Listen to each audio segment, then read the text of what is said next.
ইতিমধ্যে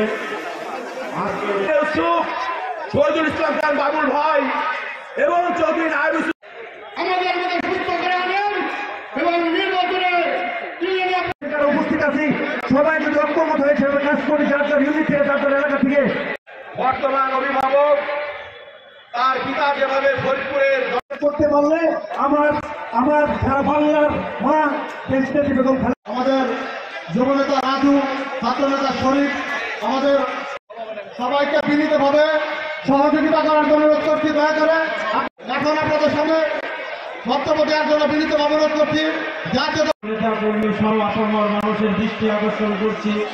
এই অনুষ্ঠানে ইতিমধ্যে আমাদের মাঝে উপস্থিত হয়েছে ফরিদপুর কোতোয়ালি আমাদের কমরুদ্দিন ভাই সনেত্রবৃন্দ, আমাদের মাঝে ইতিমধ্যে জাতি আমাদের অনেক প্রতিনিধি উপস্থিত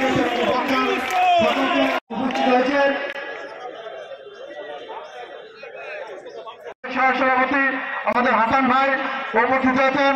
মহানগর বাংলাদেশ জিন্দাবাদ, বাংলাদেশ জাতীয়তাবাদী যুবদল মহানগর জিন্দাবাদ। আমাদের একমাত্র উদ্দেশ্য, সুতরাং ঘরের মধ্যে ঐক্যবদ্ধ করে, দলীয় সকল নেতৃবৃন্দকে ঐক্যবদ্ধ করে আগামী রাষ্ট্রনায়ক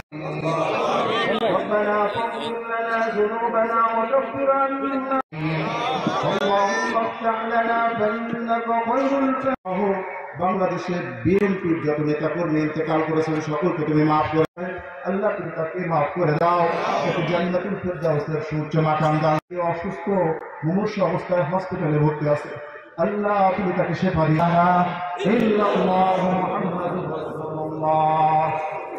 বলতে চাই যে সামনে আমাদের একটি কঠিন সময়। আমরা যদি মনে করি এত সহজ না, এটা সহজ না।